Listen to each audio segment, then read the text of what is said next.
Hello again, witches, seekers, and friends, and welcome to the Fat Feminist Witch podcast, the show where we do a little ranting, raving, and wand waving. I'm your host, Paige, and together we're going to explore magic and spirituality, social justice, the psychic realm, and most importantly, books!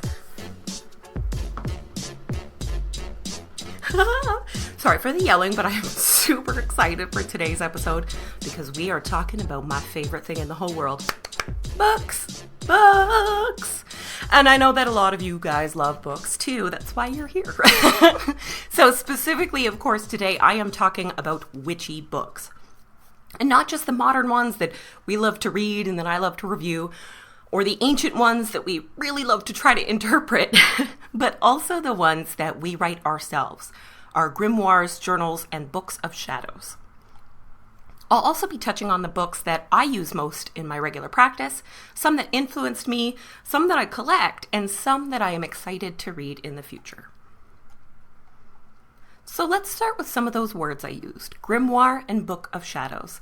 These words are often used interchangeably because they both mean books, right? But technically and historically, they are rather different, but they both refer to a book containing the secrets and methods of magic. Grimoire is an older term and mainly describes a textbook or a workbook that details exactly how to perform and create rituals, summon demons or angels, and divine the future. The word grimoire wasn't applied specifically to books of magic until the late 1700s, but historical magic books have been dubbed grimoires retroactively, no matter when they came out. Book of Shadows, on the other hand, is a term created by the founder of Wicca, Gerald Gardner, in the late 1940s. Unlike publicly published grimoires that have been in circulation for centuries, even though some were anonymous, the Book of Shadows was to be kept a secret from anyone outside of the coven. The BOS served as the coven's grimoire, definitely, but it also included personal information about the members, writing about the efficacy of spells and rituals, poetry and songs, different deities that they worked with and experiences with them, and specific rules and beliefs of their coven. Originally, there was one book per coven, one big, beautiful book of shadows, right? A great record of all of their practice and all of their work. But of course, this is not so feasible, mostly because everybody wants one. Everyone wants their own big, amazing, beautiful witch book, right? He also said that the Book of Shadows should be burned upon the death of its creator, but the pull of a family book of shadows being passed down is just much too great to ignore. I still know witches who don't show their book to anyone except family.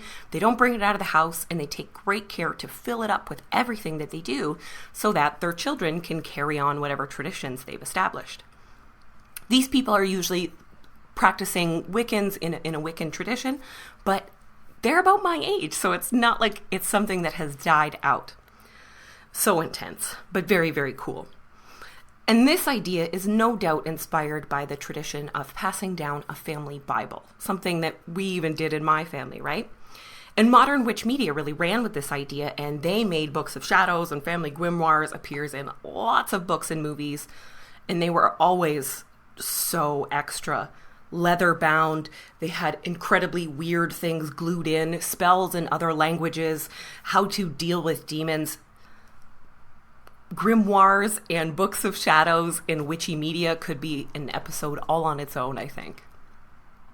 So we're going to talk a bit more about creating your own book of shadows or grimoire a little bit later in the episode. And I've got a cool blessing or consecration ritual for beginning a new book just for your magical practice. And it'll be perfect for tomorrow's full moon because tomorrow is Friday the 13th. How cool is that, right?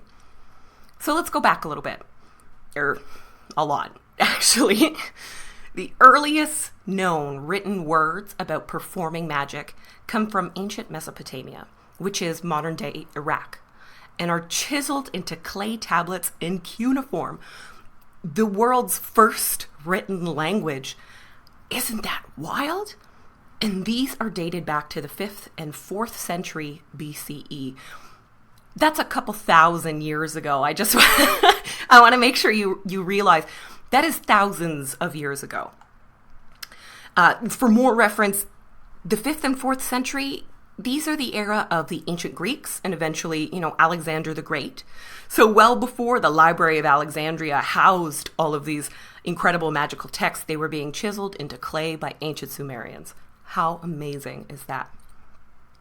Egyptians, the ancient Egyptians, being the innovators of writing and worship and religion that they were, also extensively documented their magical works. Heka was the Egyptian word for magic and was also kind of the name of someone who practiced magic or the practice of magic.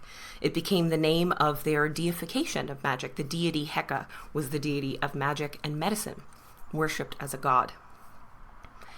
When we talk about Egyptian magical texts and sacred books, the one that always comes up is the Book of the Dead. No doubt, because of The Mummy, the film, the one with Brendan Fraser, because he was just a masterpiece of a sexy adventure hero. And straight up, I watched The Mummy twice in the last year, and it is totally awesome. It really holds up. Of course, the book is not quite so much like that. The book is not anything like in those films. Of course, it's an action movie, right? The truth is, there is no one single master copy of the Book of the Dead. This book was a funerary text written on papyrus to help guide a specific spirit into the afterlife. They were personalized. So in addition to spells and incantations, the scrolls featured color images depicting this specific dead person weighing his heart on the scales of Maat against the feather of truth. But before they wrote the spells on the papyrus scrolls, they were carved or painted onto the walls of tombs and on sarcophagi. That's what those hieroglyphics on there are. These are referred to as the pyramid and the coffin texts, for obvious reason. There is an incredibly preserved copy of a Book of the Dead for the Theban scribe Ani. And it was, of course, stolen from Egypt by a British explorer, asshole, and he cut it into many pieces in a way that it wasn't really able to be put back together. So this scroll now exists in, I think, 16 different pieces. It was quite large. There was a lot that went into these Books of the Dead. Luckily, it was given to the British Museum, so everyone can see it now.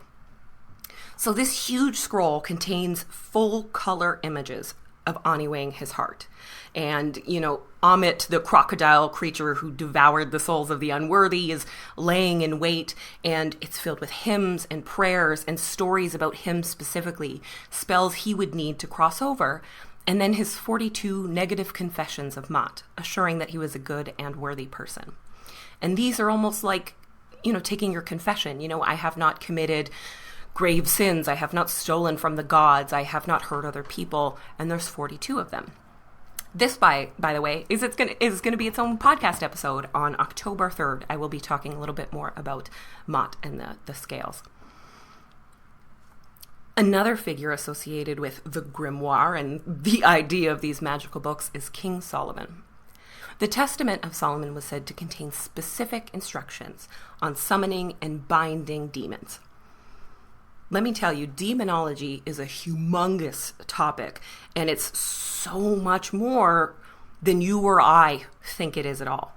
I sat through an hour-long lecture that was about ancient grimoires, these ones specifically dealing with demons and daemons and angels, and that hour-long lecture barely scratched the surface. So, humongous topic. So I don't want you to hear the word demons and demonology and instantly think this was some sort of weird fake satanic hoax or anything like that. So the book details this story of Solomon where he was building the temple and he kept having this very pesky problem of demons. Demons were just all up in there. And because he was kind of a practitioner of magic, they were bothering him and they were trying to get to him because that's what demons do, right? They tempt you. Because Solomon was skilled in magic, he was able to come in contact with the archangel Michael, who gave him a ring featuring the seal of Solomon, which you can still find on talismans and things, which is said to trap and bind demons and to theoretically keep them from doing harm. So Solomon kept all these nasty little dudes in jars, and unfortunately, eventually their energy got to him. And he was tempted into worshiping false gods like the demons Moloch and Baal, which are other demons you might have heard about in other supernatural fiction. The book he wrote was meant as a warning about the nature of demons, how to deal with them, and then how to be cured of demonic possession later. Not all of them were. Some really were just about summoning demons. Some were real and some were put out just because books like this became very popular. You know, there was all these anonymous writers of grimoires, and when we go back, we can trace them back to just writers, just writers or philosophers or religious teachers who were just going about their business and wanted to release the information about their magic without any sort of notoriety. How neat is that? Most of the time, someone was there willing to take the credit, though. So when Christianity became the official religion of the Roman Empire, grimoires and all books of magic were burned, destroyed, and seized as blasphemous, right? Though they continued to be published and circulated, I might add. You know, it was back in the beautiful days when you could just publish and circulate books and no one would ever find out. Wonderful. So even within Abrahamic religions like Judaism and Islam, there was an unbreakable connection between religion, any religion, and magic. And the magic was similar but different all across the board, just like the religions themselves. So people have been consistently interested in books of magic and the occult, and many famous visionary thinkers throughout history were said to have written and circulated their own magical manuscripts, like the poet Virgil and Aristotle. Agrippa, you know, he wrote about astrology, and astrology now is considered a magical art, where at the time it was science. It was astronomy, as we've discussed in previous episodes.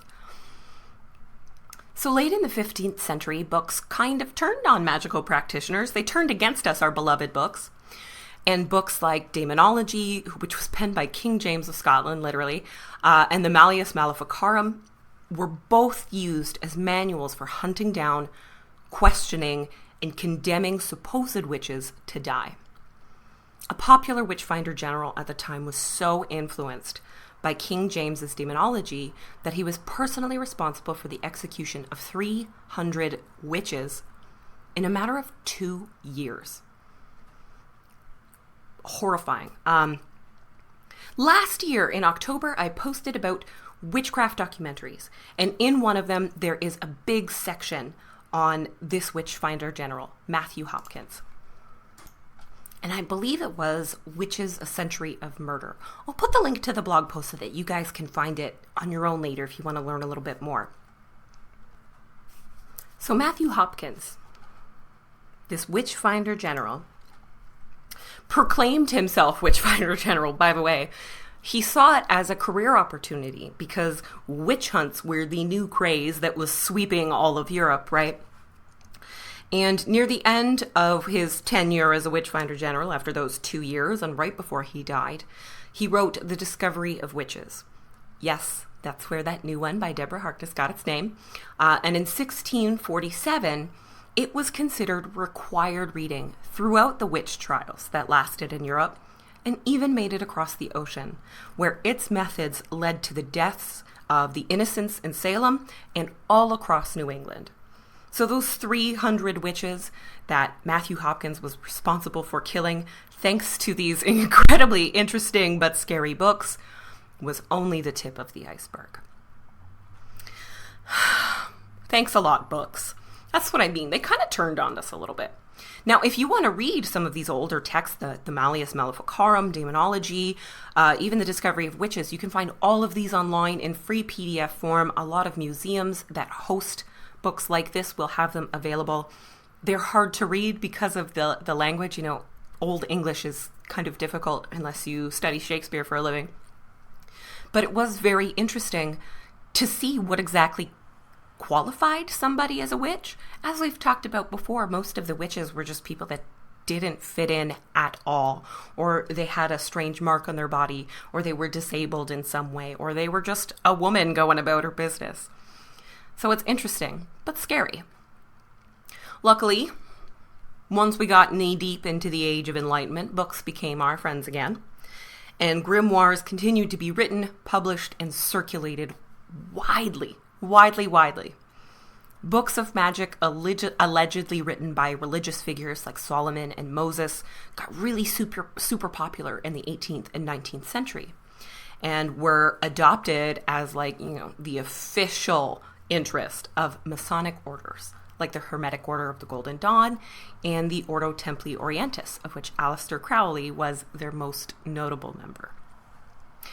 Y'all, he just ate that shit up. He loved it. Loved it. And actually, the Seal of Solomon and the magical arts of Moses are still pretty prominent in modern magical traditions. Hoodoo, for example, talks about Moses a lot. Moses is a prominent figure in a lot of their stories and mythologies, and the Seal of Solomon can be found on talismans and books and anything that you can find at witchy shops. You can still find a ring with a nice big Seal of Solomon on it for protection. So this brings us up to the 20th century, and it's time to talk about Gerald Gardner and his Book of Shadows. Like much of the history of Wicca, the actual origin of the idea and the name is, at best, sketchy as hell. Gardner always claimed that he learned everything from real witches, real hidden covens throughout England. But some of his most trusted coven mates, like Doreen Valiente, who is the mother of modern witchcraft, super big fan, have said over and over since then that he made it up. He found the name in the back of what was essentially like a comic book or a Penny Dreadful type situation and thought that it sounded rad. It sounded secretive, and it sent the message that he wanted, that this was a book that contained the unseen arts. In the words of the new Sabrina, it contained these things that exist only in the dark and in the night. He also loved the Masonic style magic of Crowley and all of those Masonic orders. Lots of men loved that. Lots of men still love that because it was very much something where they could just be themselves with other men doing their weird man shit. And it's still incredibly popular. Just like witchcraft, right? Just like covens. So he incorporated a lot of this Masonic and Aleister Crowley stuff into the earliest copies of his books and his real Book of Shadows that he was using with the coven. And this eventually came to the attention of Doreen, who was incredibly well read. Honestly, she was the heart and soul. So she confronted Jerry about the outright plagiarism of Crowley's works, along with the Key of Solomon and the Aradia, the Gospel of the Witches by Leland there. She thought Crowley was too icky and too sexual of an influence, and let's be real, she was probably right, and that would distract from the seriousness that they were trying to come across. They were trying to show people that Wicca and witchcraft was a real and serious religion and spiritual path, and she believed that having Crowley's influence in there would tarnish that. And she took on the task of rewriting the vast majority of the Coven's Book of Shadows, as well as some of Gerald's future works. She was a really gifted writer and a poet. She wrote swaths of the Charge of the Goddess, the Wiccan Rede, all sorts of things that you can still find in the commercially available copies of Gerald Gardner's Book of Shadows. You can find really, really beautiful copies of these that are, hardcover and special editions at most metaphysical shops. If not, they can get you any sort of paper copy. Anything by Gerald Gardner is, as long as it's not some sort of original, is fairly easy to find, and I highly recommend looking at it. If you are interested in Wicca at all, it's interesting where it came from and how much it's changed. I've always thought that it was very interesting that this spirituality that has always been very, very woman-focused was not invented by, but let's say kick-started by this man. And lots of different men, he wasn't the only man there. Very, very interesting. Some of Gerald's original's Book of Shadows, or at least chunks of it, some of the notes are still commercially available, of course, but some are still followed by traditional Wiccan covens in Gardnerian and Alexandrian traditions. They still have chunks of his original books. There are notes out there. There are original copies, draft copies. If you are someone who really wants to own a fabulous historical piece of, Wiccan writing, you can find it out there. Some of the other covens and witchy traditions that sprung up after Wicca have different names. But the function of this book is all the same. It's to document the magic undertaken by the coven or created by the coven. As I mentioned a little earlier, how a Book of Shadows was made and used has changed a lot over time. But there has always been a more personal, journal-like element to it than these classical grimoires, which were really just a textbook for magic. Book of Shadows often contained personal information about the people using it and were not really created for wide publication at first. These days, a Book of Shadows is not a specifically Wiccan concept anymore. Many secular witches still use the idea and the name, and they create their book out of everything: paper, notebooks, bullet journals, 3-ring binders, Pinterest boards. I still have like a CD-ROM somewhere that is a commercially put out Book of Shadows CD-ROM. I keep it because it's so weird. I look at it and I'm like, I definitely ordered this from the internet and sent a money order to be able to afford it. Oh, it makes me laugh. But of course, you can also get really incredible reproductions of magic books from movies and shows and stuff like Practical Magic. You can get that gigantic book that flips over and opens the other way. And a repros of the Charmed Book of Shadows that has the triquetra symbol on the front in, hardcovers with amazing parchment pages that have been handmade. You can find these all over Etsy. You're going to pay a couple $100, but they are really special.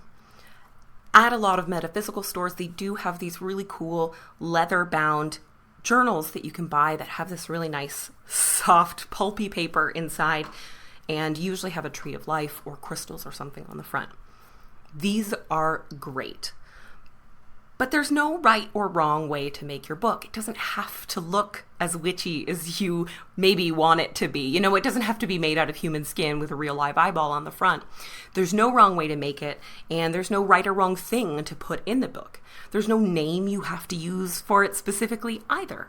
You can call it a grimoire, a book of shadows, a spell book, or just a journal or a diary. You can give it a human name. You can walk around with your magic book named Carl or Susanna or whatever. Much like your witch practice, it's totally individual. Though if you have a magic book named something like Carl or Susanna or Pete, I'd love to hear about it. If you look online at instructions or ideas of what to put in your Book of Shadows, or even, again, on Etsy, you can find pages that other people have created that you can buy and put into your book. But you can see that it's sort of a reference guide. It talks about the herbs and crystals that they use and what they mean, deities they might connect with or want to connect with, tarot meanings and readings, candle color references, the daily correspondences, etc., etc. Those who like to use the tarot deck for either self-exploration or divination often will keep a specific tarot journal, and that's filled with spreads they create, lists of decks that they have and use, thoughts on the artwork in their specific decks, maybe doodlings of cards so that they can remember some of the symbolism, and then, the results of their readings that they do, all dated so that you can go back later and see if those things have happened or if you've learned that lesson. This is also something that you can include in your Book of Shadows. My personal journal, and it's a notebook from a dollar store. It's a lined page notebook. It's a spiral. That's what I love. As long as it's got a hardcover that I can flip all the way open so I can put it on my knee and write it in anywhere. I have 100 of these. I fill up about one a year, and by fill up, I mean, yikes. There's lots of empty pages in there. But I fill up about one a year with a lot of different tarot readings and all of my thoughts that come up from the tarot readings and any sort of spells or rituals that pop into my head at random. Anything kind of magical that just seems to appear. Those who are artists or artsy can use collage. I totally do. I love that. They could choose a book, in which they can paint or draw with nice thick pages. You can totally use a sketchbook as a book of shadows. I've seen it a million times. Sketchbooks have really nice thick paper, right? And these like visual books of shadows, these collages and paintings and stuff, they're so, so cool. And they have so much energy of their own. They're a piece of art and a piece of magic all by themselves before you even open it up and read anything.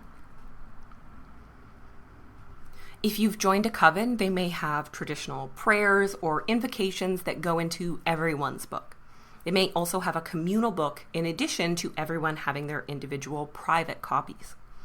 A few witches I've spoken to say they have a group book of shadows that's hosted or kept online in something like Dropbox or Google Drive or Basecamp.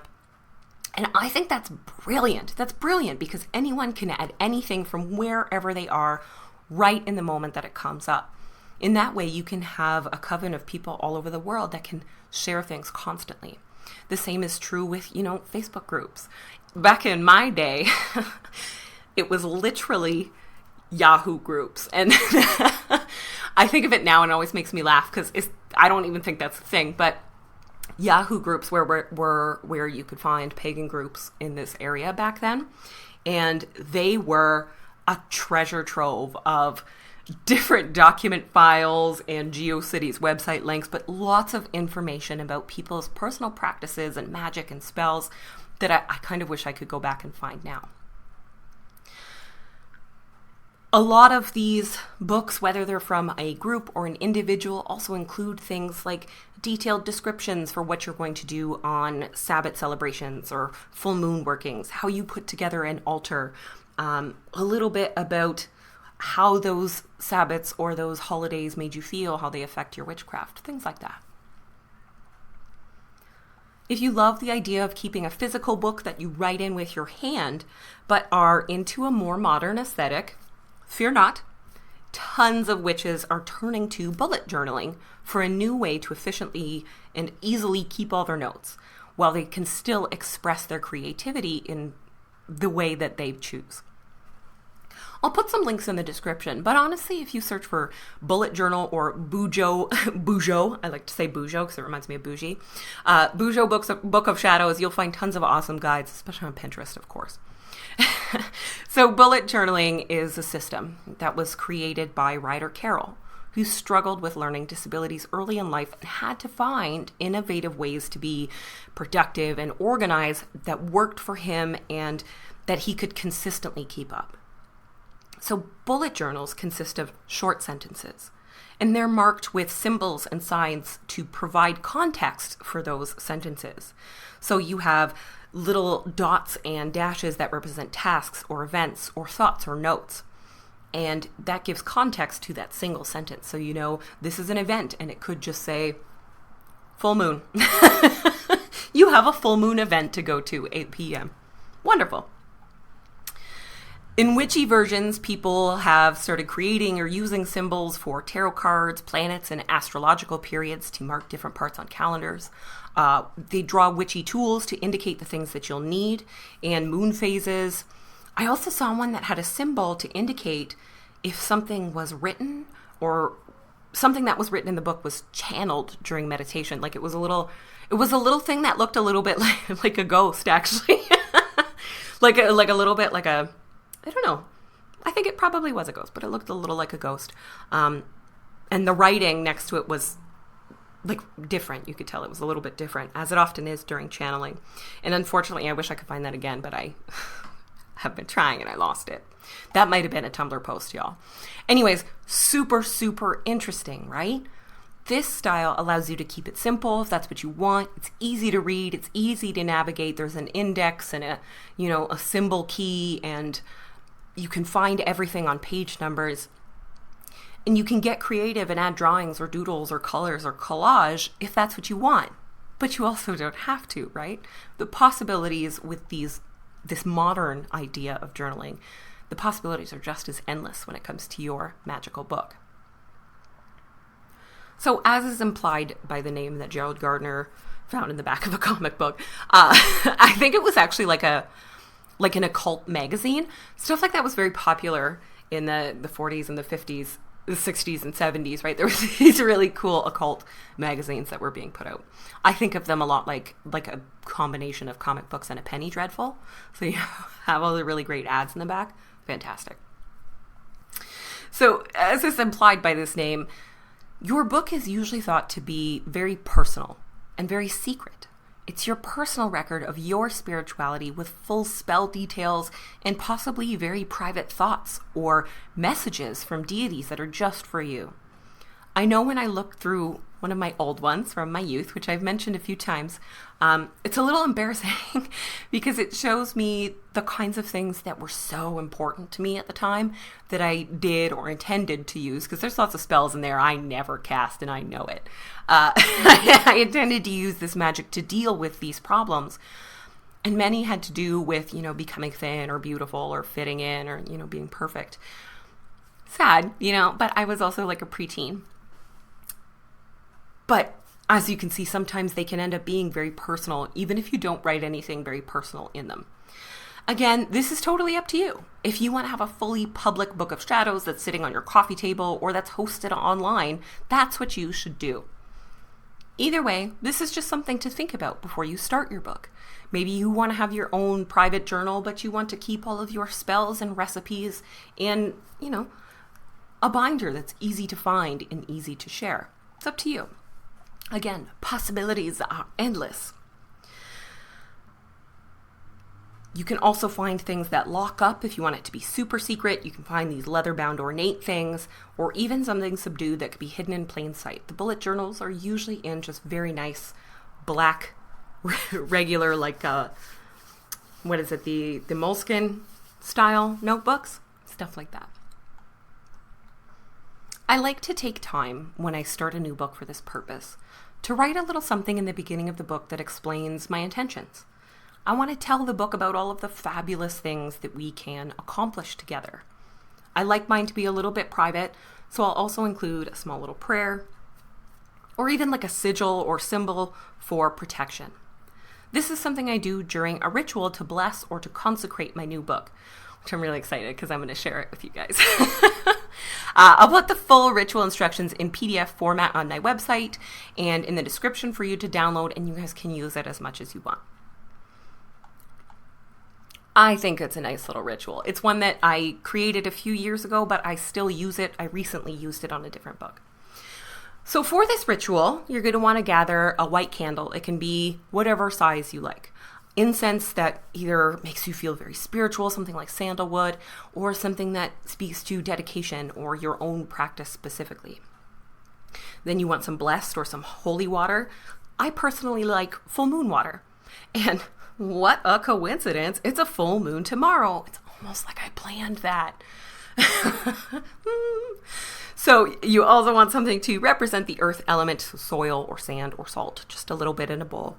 And matches are a lighter, a pen, and anything that you like to use to create sacred space or to get yourself into the right place for magic. So that could be your entire altar, your athame, your chalice, your everything, or it could just be that you want to get somewhere comfortable and ground yourself and be comfortable.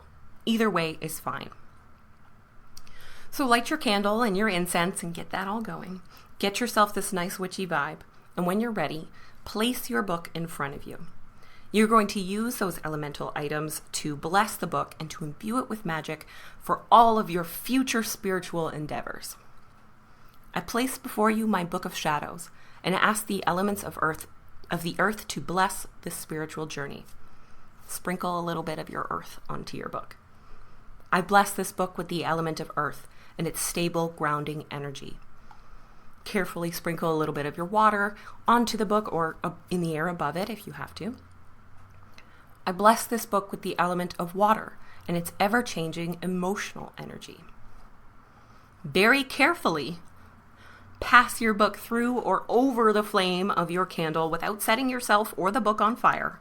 That would be a bad omen. Sorry. I bless this book with the element of fire and its transformative and passionate energy. Pass the book through the smoke rising from your incense. I bless this book with the element of air and its wise and purifying energy.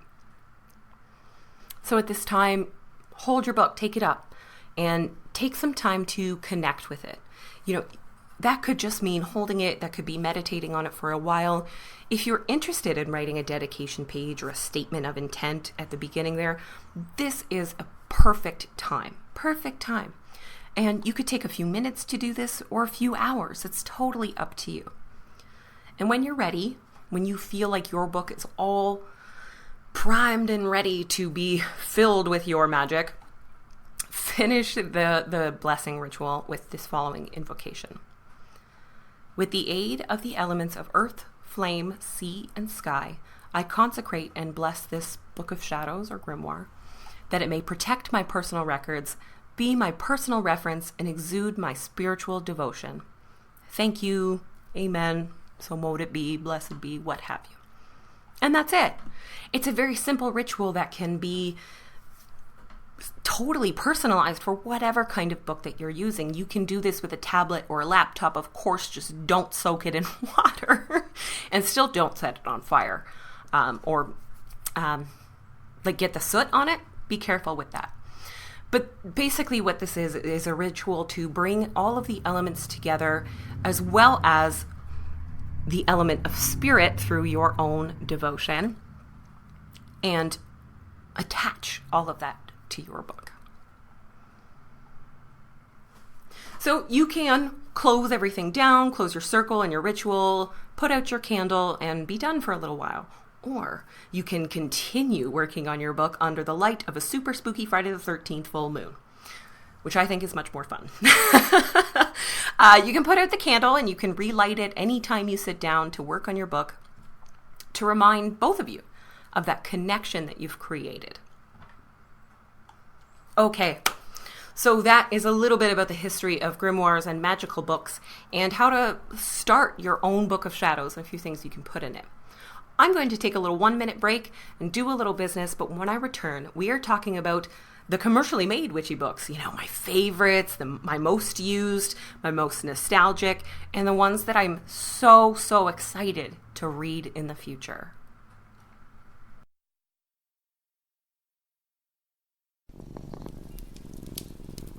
Over the last 3 years, I've shared a lot about my ongoing journey to better mental health, and I get messages all the time from listeners who are also struggling and looking for someone to talk to. Unfortunately, it can be very difficult to find therapy that is fully accessible, financially or otherwise. That's where BetterHelp comes in. BetterHelp is an online service that can connect you with real licensed counselors who can be available on your schedule and right where you are. With 4 different ways to communicate in a wide range of specialties, there's a good chance you can find someone perfect for you, all without leaving home. Everything is confidential, and if you ever feel like your counselor isn't the right fit for you, you can switch right away. Not only is the service really affordable compared to in-person therapy, they also offer financial aid for those who need it. It's okay to need help. You deserve to get better, and you can start that journey at betterhelp.com/fatfeministwitch and save 10% off your first month. That's betterhelp.com/fatfeministwitch.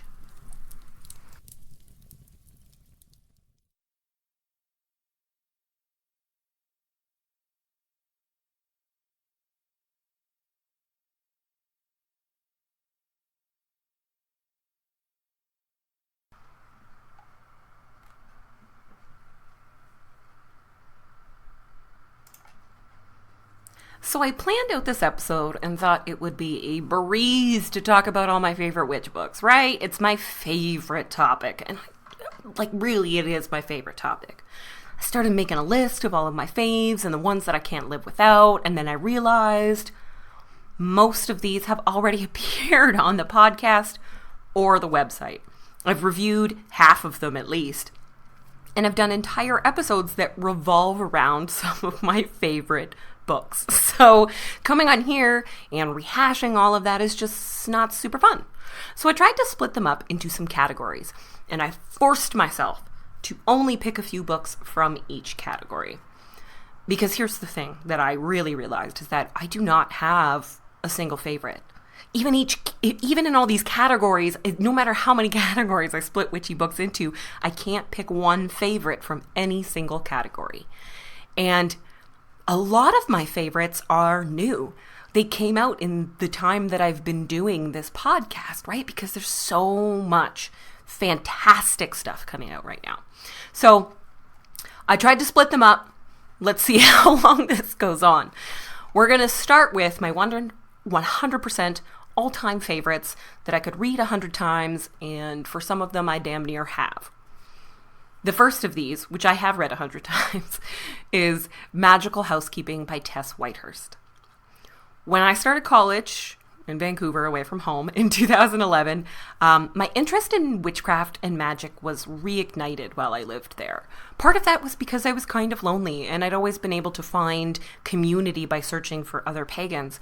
And another part of that was because, oh my God, the natural environment of Vancouver is just like, if you can handle the lack of sun and the little bit of rain, the constant rain, it really is an absolutely incredible natural place. I think that just made me feel more magical. So I saw Magical Housekeeping in a Facebook post by the publisher of the book, Llewellyn, and I just loved the look of it. Wow, that looks cute. So I clicked through to the page on their website. And for the next few weeks, I regularly went back to the Llewellyn website just to look at this book. I looked at the cover, I looked at the whole cover. I looked at the contents list. I read any snippets that I could find online. And eventually I said, oh my God, fuck this. And I just bought it. And I actually, after I bought that, every semester when I got my student loan and I was buying my books for school, I always bought myself, because I was in tourism and travel, a couple of travel books. Just a couple to add to my, collection. And to use throughout the school year, of course. And so after that, I started adding a book or two from Llewellyn and just ordering them as well. Magical Housekeeping was the first one.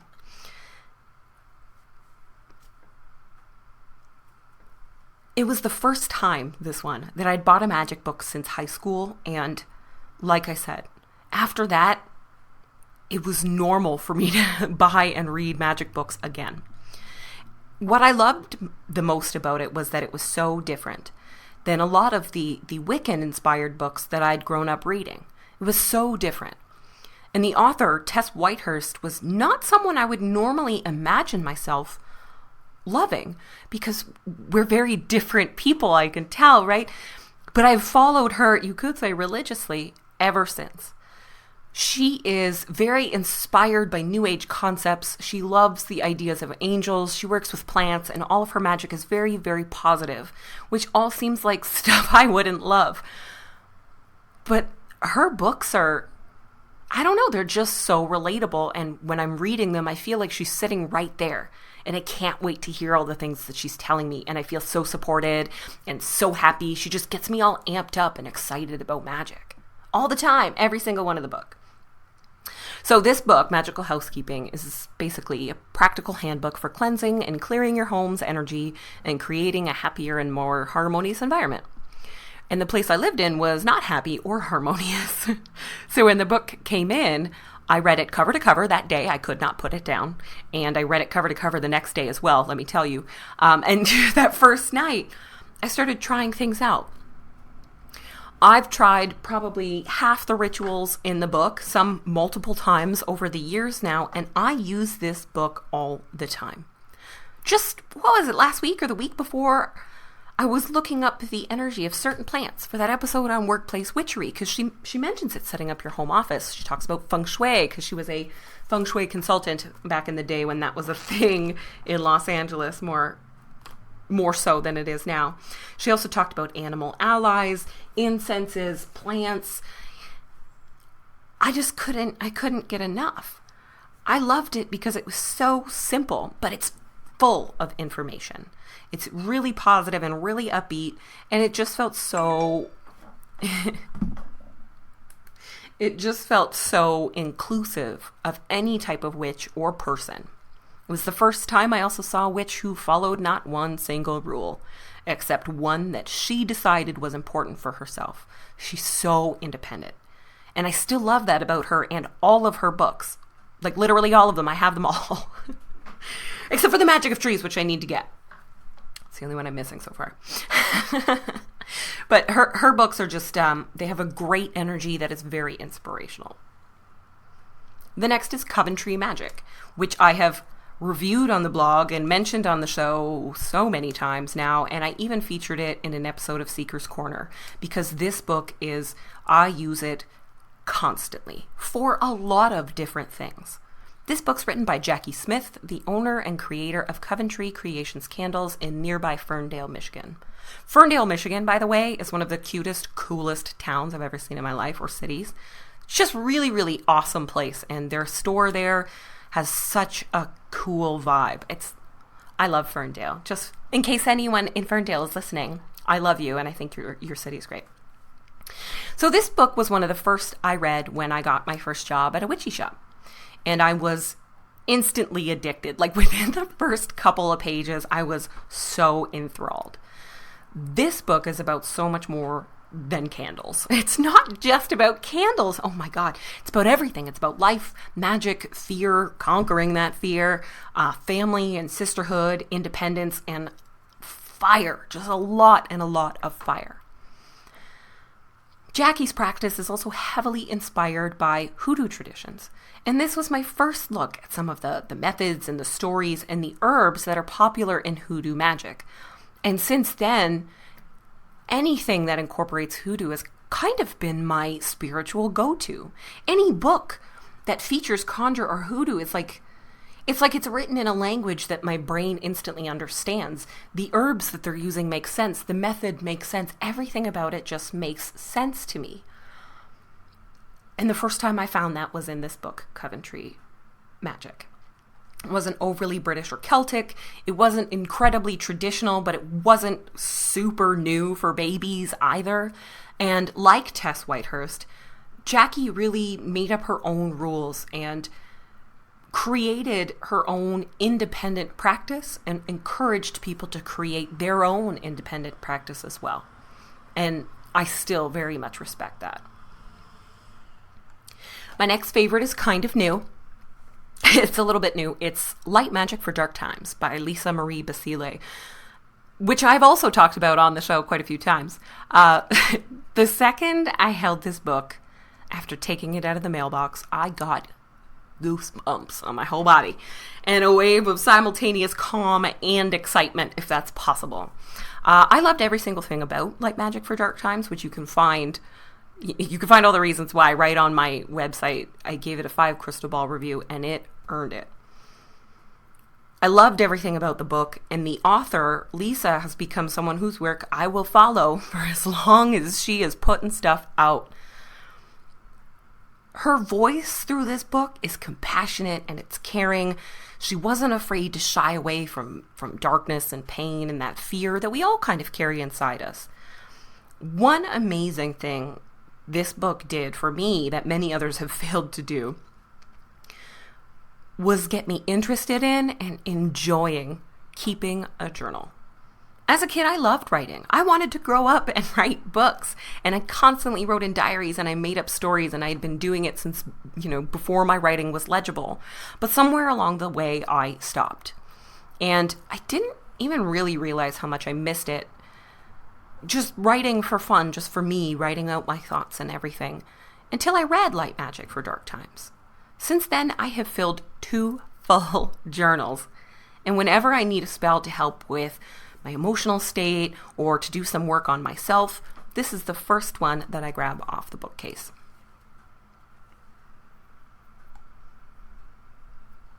The next is The Enchanted Cat by Ellen Dugan. This book is so fun. I love Ellen Dugan's books about herb and plant magic. I think they're fantastic. Again, they're written in a way that is easy to follow, easy to understand, and is entertaining all the way through. She puts a lot of herself into these books. So when I saw this book, The Enchanted Cat, I knew that I had to have it. This book is all about cat magic, and that is absolutely not a joke. Not a joke. It's cat magic. It's about magical types of cats throughout history, lore and myths around magical cats, how to find and connect with one of your own, and spells and charms and poems and invocations to do with your cat, and cat astrology, and how to bring your cat into working with magic. It's just incredible. Incredible. It's so much fun. It's so much fun. And when I got it, I was looking through it and I found this really nice meditation kind of near the end of the book that was to help you say goodbye to a cat who's passed on so that they know that you love them and so that their spirit makes it to, wherever it's got to go. And it used imagery of Bast, the Egyptian cat goddess, right? Which is beautiful. And it had been about 3 years since my cat Neil had passed away. But oh my God, it was so raw. That hurt for a long time because it was sudden and I felt a lot of guilt about it because he died because I fed him cheap food from the grocery store. It still kind of bums me out, but but a lot less than it used to because I tried that ritual, and even though it had been a few years, I must have cried for about a solid hour. So embarrassing. But after that, this huge weight was lifted off my shoulders and off my heart. After that, I could start looking at pictures of Neil and thinking about him and reminiscing, and I could smile, and I even feel like, he pops in and visits sometimes. And so I'm super, super grateful to have had that experience because of that book. And I've never told anyone about this book and had them be like, that sounds stupid. Everyone's like, I need this. Cats and witches go together like cats and frickin' witches, man. Every witch should read a book about cat magic, and this one's my favorite.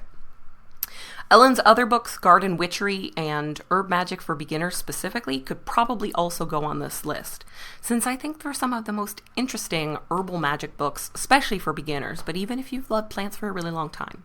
I just really like the way she writes. So those are my favorites, and I use them all the time, but they're not necessarily the ones that I'm, using every single day.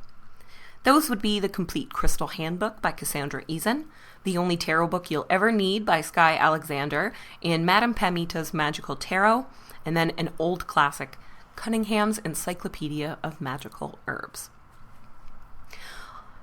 Most people's go-to when it comes to a crystal encyclopedia is the Crystal Bible by Judy Hall, or any version of the Crystal Bible by Judy Hall. And I love everything that Judy Hall puts out about crystals because she's fantastic and knowledgeable. But this Complete Crystal Handbook has things and correspondences and information in it that other books just don't. They just don't. And it's also, and I know you guys know how much I love this, arranged by color. So if I have a purple crystal and I have no idea what it is, I go to the purple section and look through big color photographs that show you great details of the crystals so you can identify, and then has a whole bunch of information. This book also doesn't just feature the most common basics. I would need all 3 crystal Bibles to track down every single one that's in this book, which means some things aren't in there. And there's not quite as much extended detail about each crystal. But instead, what I get is different ways that the herb or that the crystal could be used physically, emotionally, spiritually, in practical uses, magical uses, and even specifically in the workplace. It tells you what candles and scents or herbs match each stone, and an empowerment or affirmation, plus the zodiac sign and a divinatory meaning for every single one. That's so wild. When I am trying to figure out what kind of crystal I want to use for a spiritual purpose, or if I'm trying to build a spell or ritual around a particular crystal, this book is instantly going to give me tons of information that I can use.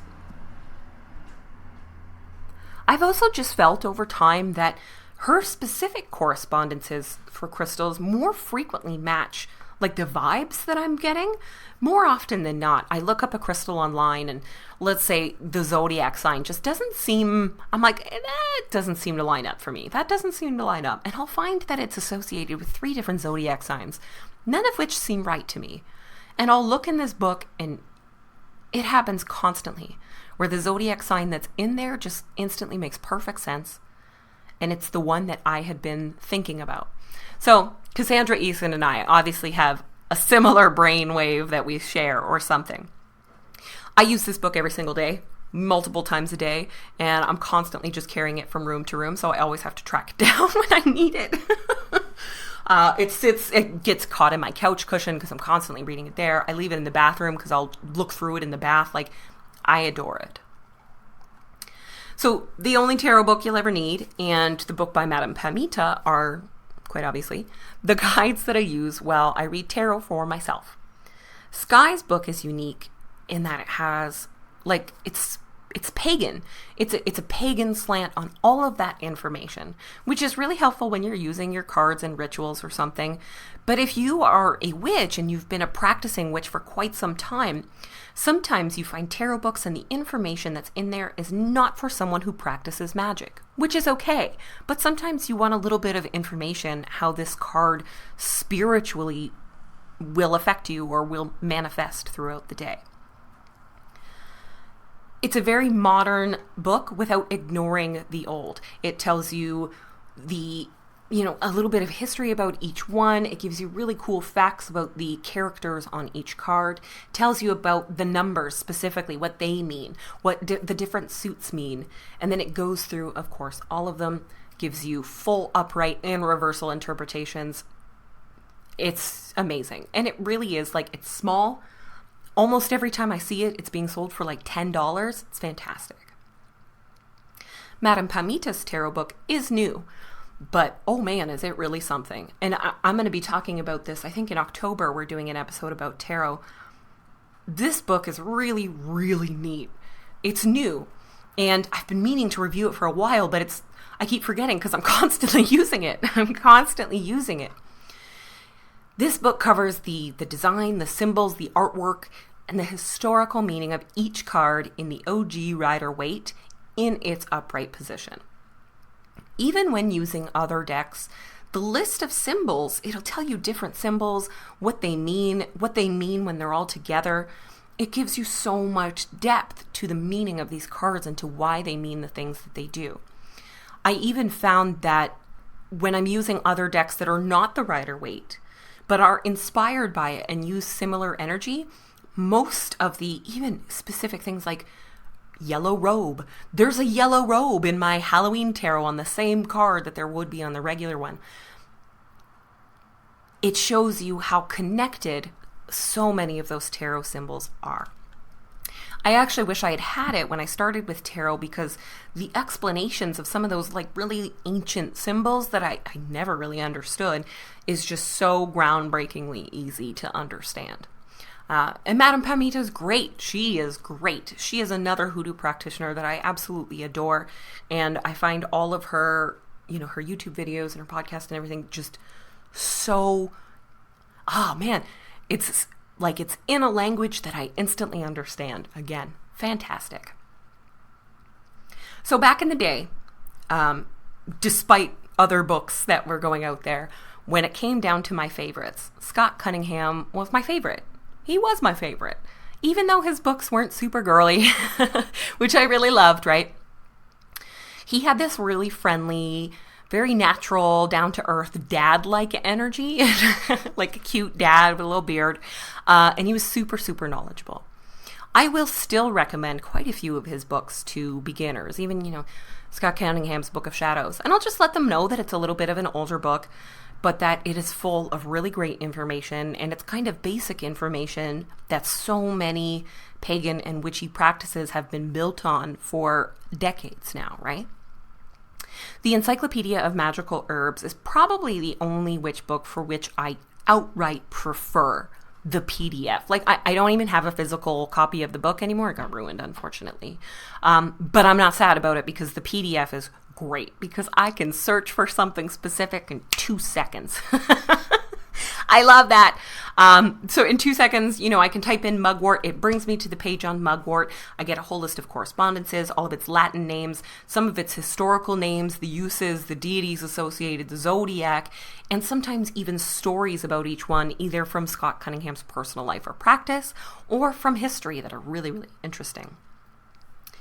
He usually told you which magical traditions the herbs were popular in, which was still to this day, I think is kind of wild. Not all herb books did that. Some books in Coventry Magic, she talks a lot about hoodoo. And I was looking through the herb section because there's a whole great section on herbs in that book. And there were some herbs whose names I did not recognize. And when I searched them in Scott Cunningham's book, they came up as some of the other names known by. And in those descriptions, it would say, this is a very popular plant used in the southern U.S. by African American magical practitioners. And that happened a lot of times throughout the book. So I still find it to be a really great jumping off point for information about almost any magical herb. He also had like vintage sketches of each one of the plants. So if you're looking at a plant in your hand, you can look in this book and kind of tell if you're looking at the right one. It's not like a full color like in my crystal handbook, but it still gave you an idea of what plant you should be looking at or holding in your hand.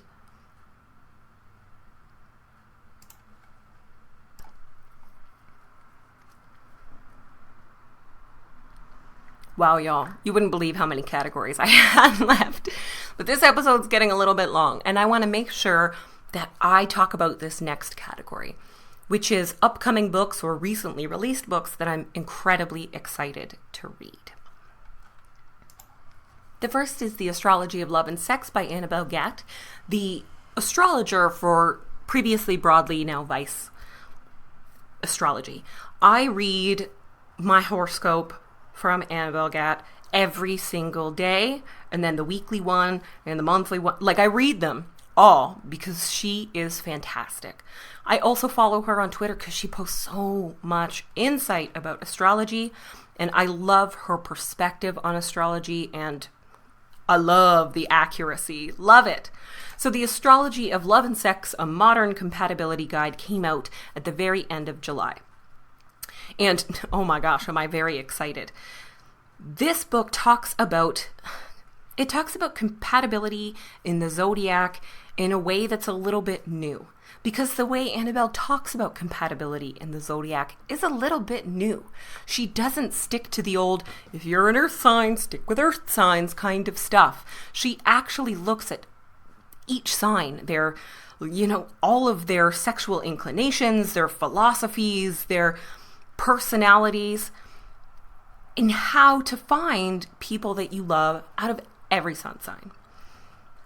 I think that's fantastic. I'm really excited to read it.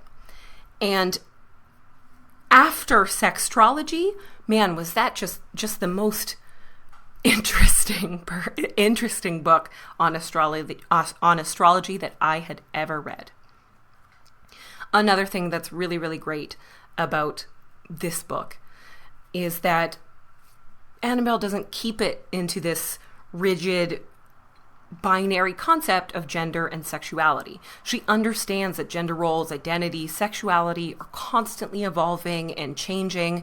And so her book is not laid out like, here's how, a Virgo man and a Scorpio woman will interact, and that's it. It's not like that. She also doesn't tell you not to date or not to fall in love with any particular sign. She tells you how to fall in love with every sign, what's lovable about every single sign, including your own, and what other signs in your chart talk about your feelings and your experiences about love and sex. So I'm really, really excited for The Astrology of Love and Sex by Annabelle Gatt, and that one is already out. The next one is also by one of my faves there, Lisa Marie Basile.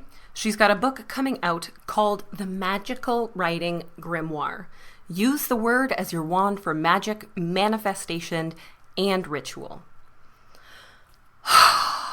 Oh boy, am I excited. Like I said, Lisa's previous book, Light Magic for Dark Times, really, really got me back into writing, not just for fun, but as an extension of my spiritual practice. It's something that I'm doing so much more that I'm actually working on a large writing project right now that will take me a few months, of course. I can't tell you exactly what it is yet, but I'm working on a large writing project that I'm super excited about, and I'm excited about the entire process. So I'm pumped to read The Magical Writing Grimoire and to find more ways to incorporate writing and journaling into my practice and into my, my everyday spiritual life. Lisa's a fantastic writer and poet, and so I'm really excited to see what her perspectives on writing are and her perspectives on writing for magic and witchcraft in a more extended way. I loved the bits about journaling and about writing in light magic, and I'm excited to see more of that. Now, the one I'm really excited about, and it's coming out in December of this year, it's called Finding Your Higher Self, Your Guide to Cannabis for Self-Care by Sophie St. Thomas. Sophie is another incredibly interesting witch that I follow on the internet. She is such a fantastic writer. Some of her writing was featured in Becoming Dangerous that I reviewed just a little while ago. She's the one whose story began with, "I chose the Frankencock," which is a sentence that will forever be burned into my brain. And she talks about sex, about witchcraft, about mental health, and just various uses of drugs and intoxicating substances all the time on the internet. So Finding Your Higher Self is a guide specifically for cannabis and self-care from a spiritual perspective. That comes out in December, and I'm like, counting down the days, friend. Counting down the days. I'm so excited to see more people writing about cannabis in this way where, it's not about the politics. It's not about what you think about drugs. It's not about any of that. It's about using something that's available to you that you are comfortable with to make your life better. And when women are writing about cannabis specifically, it brings up that knowledge that cannabis is an industry that is flourishing with very successful women. So I am excited to continue that line and support this very successful cannabis-loving woman with Cannabis for Self-Care, Finding Your Higher Self. I love the title, Finding Your Higher Self. It's so perfect, so perfectly clever. This last book is so new that I only just heard about it like last week. And it's not even here yet. It's in the mail on its way to me. And that is The Glam Witch by Michael Herkes. Oh, I'm excited for this book. The second I saw the ad, I was like, this is one I need to pay attention to. This book, The Glam Witch, is also called The Magical Manifesto for Empowerment with the Great Lilithian Arcane Mysteries. As such, it focuses on the goddess Lilith, who, again, I've mentioned so many times on here because I love that bitch. It uses the story and the energy of Lilith to help you create your own practice that is glamorous and outrageous, but doesn't shy away from the dark. Something healing for you, something that reaches way deep down inside and helps you bring out all of the stuff that you want people to see or that you want to get rid of. There are sections on, self-love, sex magic, and the power of orgasm, but also things like working with shadow magic, lotions and potions, and self-care sorcery. I am so incredibly excited about The Glam Witch, which is actually being released by Witch Way Publishing from Witch Way magazine, right? Very exciting. That is so cool. And I'm doing a giveaway. So they're sending me a copy. It's probably going to be here as the podcast is being released, right? Because I'm not recording this on the day it's coming out. It's probably going to be in my mailbox that day, of course. But Witch Way Publishing has also agreed to help me do a little giveaway. So if you go onto Instagram, go onto my Instagram page, or if you look up the hashtags Fat Witch Fall and Glam Witch, you should be able to find the post there. You share the post, you put the story of Lilith in some emoji in the captions, and I will choose a winner tomorrow, Friday the 13th, around 1 o'clock, 13 o'clock, of course. So you can find out a little bit more about that on thefatfeministwitch.com, which will also link you to the Instagram and tell you a little bit about Lilith. But The Glam Witch is definitely a book to watch for, and you better believe that I will have a review soon since it is on its way. There you have it, witches. A whole episode just about witchy books. I really hope that you enjoyed it and that it was illuminating for you.